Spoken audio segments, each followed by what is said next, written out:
कोल्हापूर शहरातील राजेंद्रनगर येथील स्वराज्य तालीम मंडळाच्या वतीने माता रमाई भीमराव आंबेडकर यांच्या जयंतीनिमित्त 1127 दिव्यांचा दीपोत्सव साजरा करण्यात आला, तर परिसरात आकर्षक रांगोळीही काढण्यात आली होती।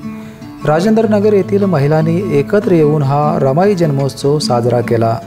भरारी संस्थेच्या अध्यक्षा अनिता गवळी, समता सैनिक दलाच्या महिला प्रमुख ज्योती डोंगरे, सुनीता खिल्लारे यांच्या हस्ते रमाई यांना अभिवादन करण्यात आले।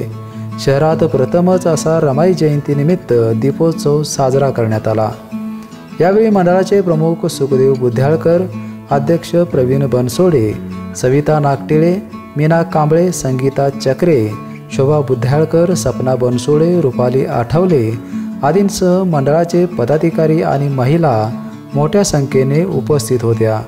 बीपीएनसाठी कोल्हापूरहून विजय यशपुत्र।